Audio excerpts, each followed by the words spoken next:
लोह पुरुष व पेंशन विधाता और मजदूरों के मसीहा, किसानों के मसीहा देवीलाल जी का नारा दें, ताऊ देवीलाल अमर रहे।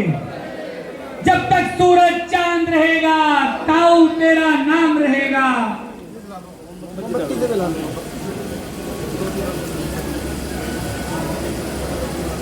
आज शहीद आजम उधम सिंह जी की भी जयंती है। एक उधम सिंह जी के लिए भी जय घोष लगाएं।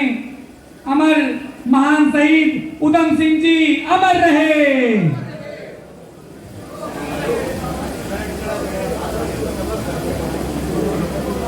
साथी जो हॉल में है वो अपना स्थान ग्रहण करें। जो भी साथी हॉल में है प्लीज, और जो बाहर गेट पे वो भी अंदर आ जाएं और अपना स्थान ग्रहण करें। पीछे कुर्सियां हैं, ये भी जो साथी गेट पे खड़े हैं प्लीज अपना स्थान ग्रहण करें, पीछे जाएं। मैं साहिब जिंदाबाद जिंदाबाद। सभी साथी अपना स्थान ग्रहण कर लें। सभी साथी बाहर से अंदर आ जाएं और पीछे अपना स्थान ग्रहण करें। मैं एक बड़ी गुजारिश करना चाहूंगा, ये मेहनत युवाओं की है, छात्रों की है। और मैं जैसे कि पहले भी बता रहा था, INSO का जो प्लेटफॉर्म है वो छात्रों के लिए है। छात्रों को कभी किसी पार्टी में स्टेज पर जगह नहीं मिलती, कभी माइक उनके हाथ में नहीं थमता। यही ऐसा संगठन है जब वो हमारे प्रदेश के साथ लगते 4 प्रदेश और हो, एक ही आवाज बुलंद करता है, वो है INSO संगठन। तो मैं सभी साथियों से निवेदन करूंगा कि आज जो साथी हमारे INSO के थे वो स्टेज पर आए और अपने नेताजी के साथ सीट ग्रहण करें। सभी सीनियर साथी फर्स्ट रो में जो हमें प्रस्तुत करेंगे और फूलमाला प्रस्तुत करेंगे। भाई कीर्ति सिंह चौटाला जी।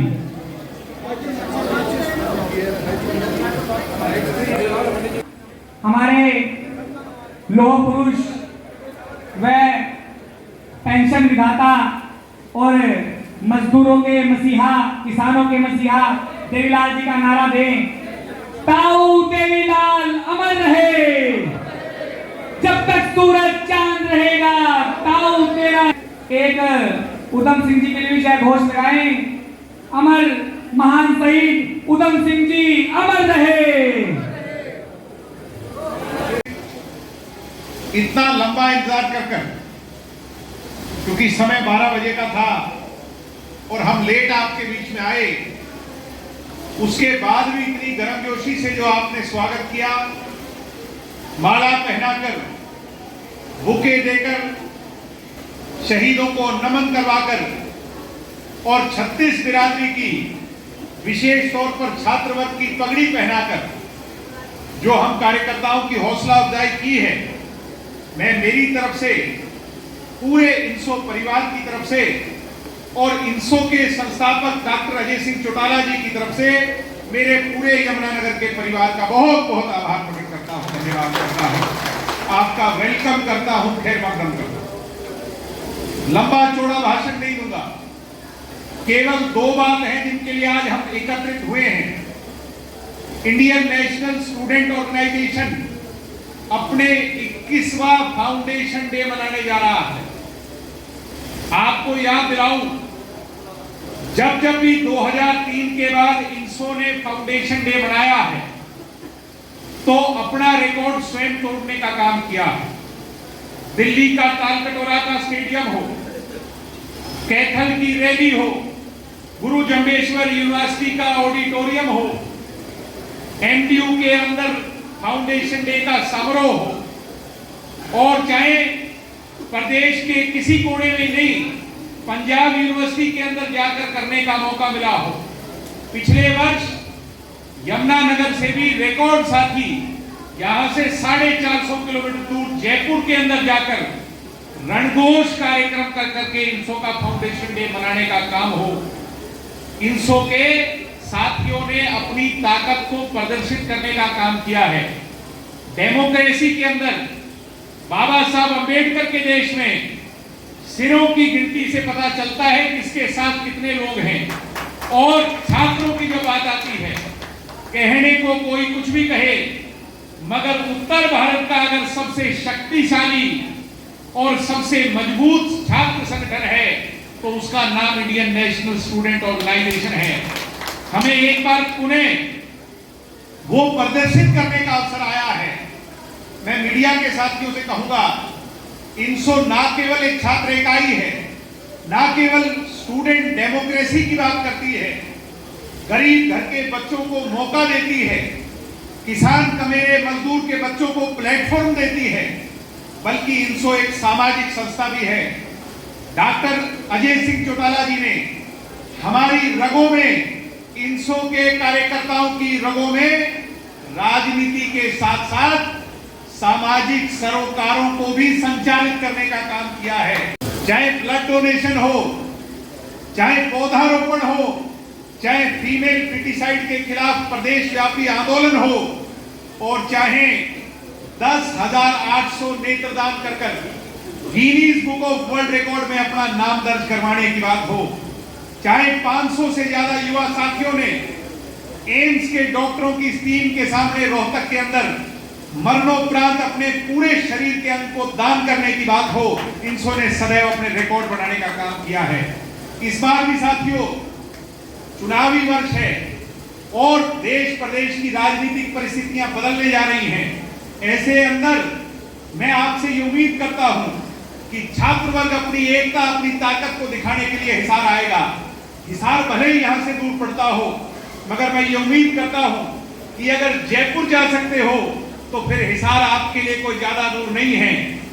जितनी भीड़ में आ जाए हो, मैं एक टारगेट देता हूं। अजय राव आपका प्रधान स्टेट का यहाँ खड़ा है, कम से कम 2000 साथी, 2000 यूथ यमुनानगर जिले के भी हिसार के अंदर जाकर के उस समारोह में अपनी, जैसे हवन में यज्ञ में आहुति डालते हैं, वैसे अपने मिशन में आहुति डालने का काम करेंगे। आओगे कि नहीं सारे भाई? ढीले ढीले बोलो, आओगे कि नहीं?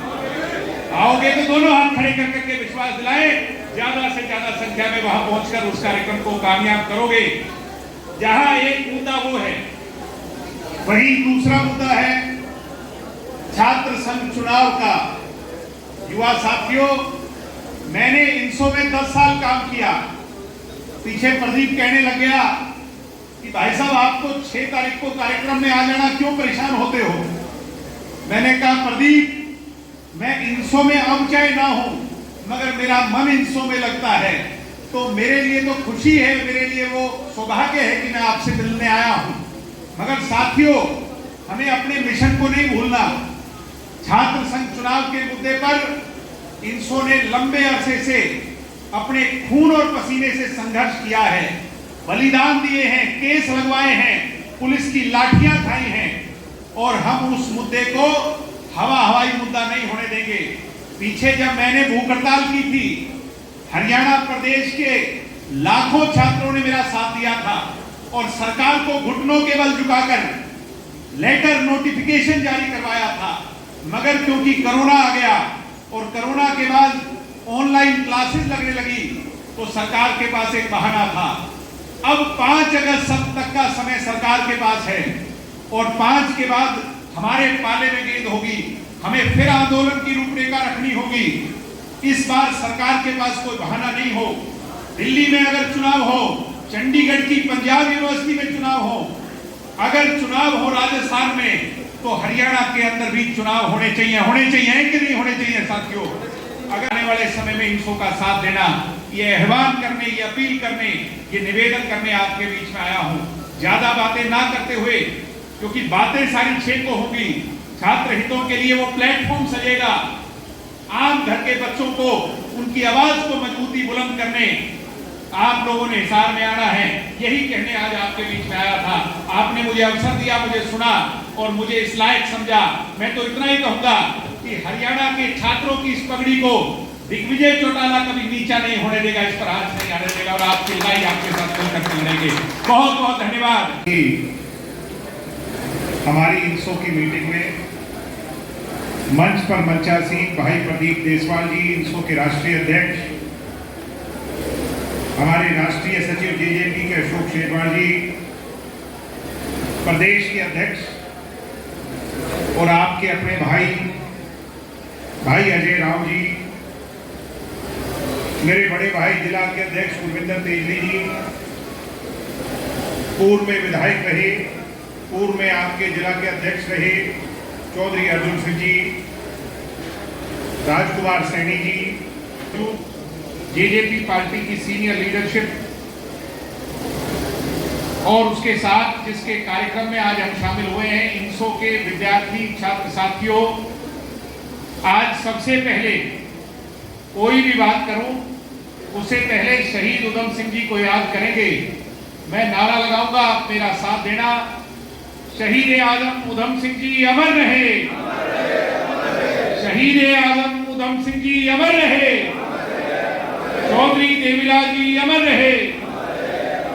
जब तक सूरज चांद रहेगा, जब तक हिंदुस्तान रहेगा।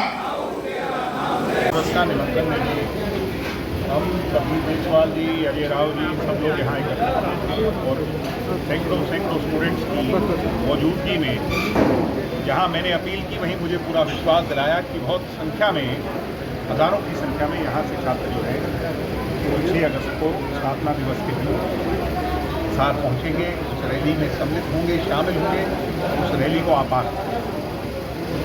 सर उसमें क्या क्या युवाओं के लिए ऐसा है, बड़ा मुद्दा तो आज के दिन छात्र संघ चुनाव का है। हमने पीछे बहुत लंबे अरसे तक इसकी लड़ाई लड़ी है, मगर बीच में हालात ऐसे आए, कोरोना आ गया और बातें हो गई। अब उस मुद्दे को दोबारा जिंदा करने का समय आ गया। कहीं वो धूमिल ना हो जाए, लोग भूल ना जाएं, सरकार में बैठे लोग उसको अदरवाइज ना लें, इसलिए जल्द चुनाव की घोषणा हो। और मैं मानता हूँ कि छात्रों के लिए अगर चुनाव हुए और एग्जीक्यूटिव काउंसिल में बैठने के लिए हमारे चुने हुए नुमाइंदा अगर पहुँचेंगे तो फिर सारी समस्याओं का निदान वह स्वयं करवा पाएंगे, चाहे हॉस्टल की हो, क्लासरूम की हो, खेल के मैदान की हो, लाइब्रेरी की हो। इसलिए छात्रों के लिए सबसे बुनियादी और बड़ा मुद्दा है छात्र संघ चुनाव।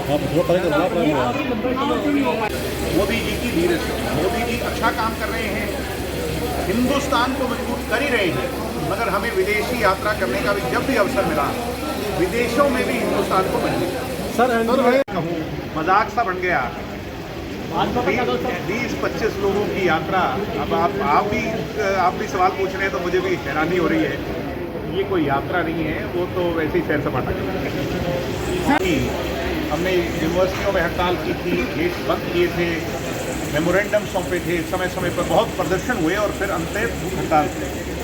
भूख हड़ताल में हरियाणा की सरकार, तत्कालीन सरकार ने, मुख्यमंत्री जी ने और शिक्षा मंत्री जी ने हमें लेटर लिखा था, एक स्वयं हमारी ऑर्गेनाइजेशन के नाम, और एक नोटिफिकेशन जारी की थी कि अब से हरियाणा में प्रत्यक्ष तौर पर चुनाव हुए। पहले वर्ष अप्रत्यक्ष तौर पर चुनाव हुए जिसका हमने बॉयकॉट किया। अप्रत्यक्ष चुनाव कोई चुनाव नहीं है। सरकार ने हमें वादा किया कि अगले वर्ष प्रत्यक्ष चुनाव हो, मगर उसके बाद क्योंकि कोरोना आ गया और समस्याएं आ गई, अब ये सही समय है कि सरकार को चुनाव कराने चाहिए। सरकार इस मुद्दे को कतई ना भूले, ये स्टूडेंट्स का सबसे बड़ा सर दो तरीके से पार्टी का फैसला है 50% युवा, पहले भी आज भी हम 50% युवा को टिकट देंगे। 30% वो लोग हैं जो अपने हालातों से डरे हुए, संघर्ष की बुनियाद पे नहीं। कांग्रेस कभी तो ये कहती थी कि वो देश की हर सीट पे चुनाव लड़ती है, और आज अगर वो ये कह रही है कि आधी सीटें हम सैक्रिफाइस कर रहे हैं, इसका मतलब वो हालातों से डरे। इसके लिए जननायक जनता पार्टी पूरी तौर पर तैयार है। हमारी सभी इकाइयाँ बड़ी मजबूती से काम कर रही हैं और संगठनात्मक तौर पर ब्लॉक से लेकर, गांव से लेकर, बूथ से लेकर, महिला की हमारी जो बूथ सखी से लेकर और ऊपर तक जो हमारी तैयारी है, ऐसी किसी दूसरे संगठन की हरियाणा में नहीं है। ऐसे में मैं मानता हूँ कि हरियाणा में इसका बेनिफिट और लोगों को विश्वास है दुष्यंत चौटाला के काम पर, उसका बेनिफिट जननायक जनता पार्टी को मिलेगा। हम अपने रिपोर्ट कार्ड को लेके जाएंगे। अब जैसे कल भी एक वादा पूरा किया है, 33% आरक्षण डिपो राशन के अंदर महिलाओं को दिया है, तो ये समाज के आधे हिस्से को जो सम्मान देना, ये दुष्यंत चौटाला जी की बहुत अच्छी सोच है। सर हरियाणा